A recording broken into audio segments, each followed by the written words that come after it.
Olá! Seja para quem já é servidor em Santana de Parnaíba ou para quem sonha com essa carreira, entender as regras do jogo é fundamental. E é para isso que estamos aqui hoje.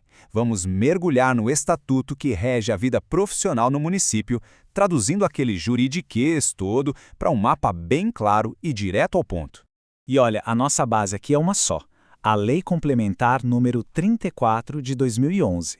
É esse o documento que dita as regras, os direitos e os deveres de todo mundo.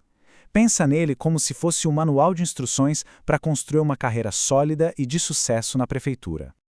Então, qual vai ser o nosso caminho?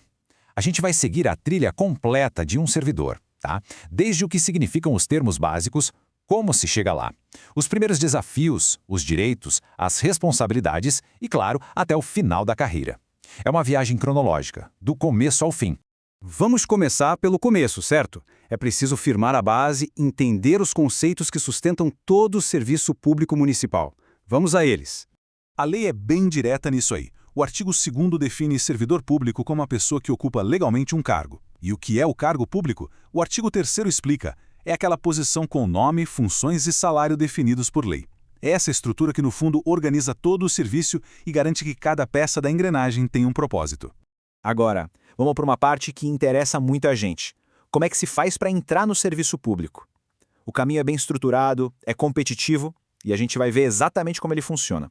Olha, o processo todo pode ser resumido em 4 grandes passos. Primeiro, claro, tem que passar no concurso público. Depois, é preciso comprovar que atende a todos os requisitos básicos. Estando tudo certo, vem a nomeação oficial e, finalmente, a posse para começar o trabalho. Parece simples, né? Mas cada etapa tem seus detalhes.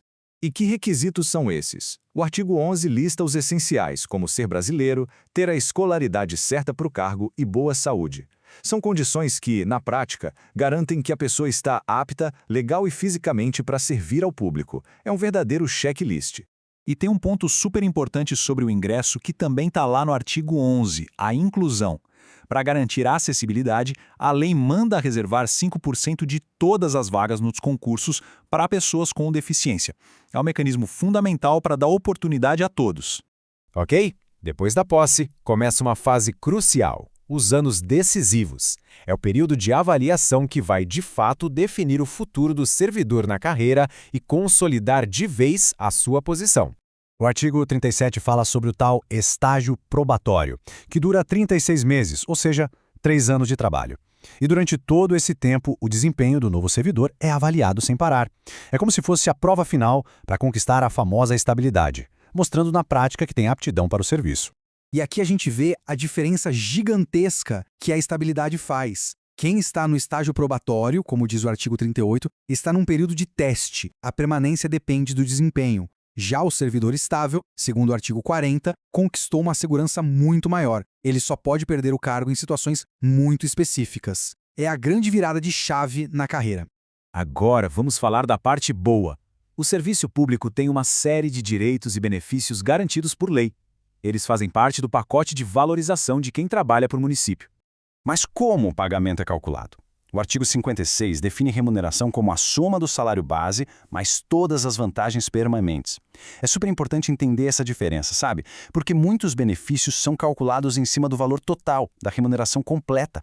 E por falar em benefícios, um dos mais conhecidos é o abono de férias. O artigo 89 garante que, na hora de tirar férias, o servidor recebe 1/3 a mais na sua remuneração. É um direito que vem da Constituição, mas que está detalhado aqui no Estatuto. O Estatuto também pensa em várias situações da vida e prevê licenças para amparar o servidor. O artigo 90 lista as principais, que vão desde questões de saúde e família até compromissos pessoais. Funciona na prática como uma rede de proteção importante. Olha que interessante, aqui tem um grande incentivo para continuar no serviço público, a licença-prêmio, lá no artigo 113. Ela é uma espécie de recompensa pela dedicação. A cada 5 anos de trabalho sem interrupção, o servidor ganha o direito a 90 dias de licença. E o melhor, com o salário caindo na conta. Certo, agora vamos virar a página, porque grandes direitos sempre vêm com grandes responsabilidades, né? O Estatuto também define um código de conduta bem rigoroso que é essencial para manter a confiança da população. O artigo 134 detalha os deveres. Coisas como dedicação, lealdade, pontualidade e tratar bem as pessoas não são só sugestões, viu? São obrigações legais. É isso que define o padrão de qualidade que se espera de um servidor e que garante um bom serviço para todo mundo.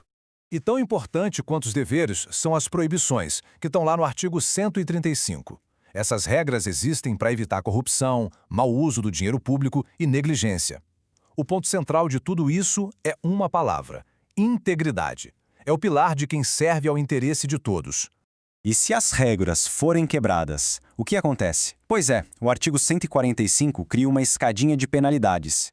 Começa com uma advertência, para faltas mais leves, pode virar uma suspensão, se a pessoa repetir o erro, e pode chegar até a demissão por coisas graves, tipo abandonar o cargo. Pronto, chegamos na reta final da nossa jornada. Vamos entender como esse ciclo todo se encerra. A carreira pública, como qualquer outra, tem um fim e o Estatuto prevê direitinho as diferentes formas como isso pode acontecer. O artigo 25 define o que faz um cargo ficar vago. E aqui é importante notar a diferença. Exoneração nem sempre é castigo, pode ser a pedido do próprio servidor. Já a demissão é sempre uma penalidade. E além delas, tem os caminhos mais naturais, como a aposentadoria e, infelizmente, o falecimento. E com isso a gente fecha essa análise. Deu para ver que o Estatuto dos Servidores tem duas faces, né? Por um lado, ele oferece um mapa bem claro com direitos e segurança. Por outro, exige um compromisso sério com deveres e regras. E a pergunta que fica é, ele funciona mais como um mapa para o sucesso ou um labirinto de normas? A resposta que cada servidor dá a isso no dia a dia é o que define a qualidade do serviço público que chega a todos nós.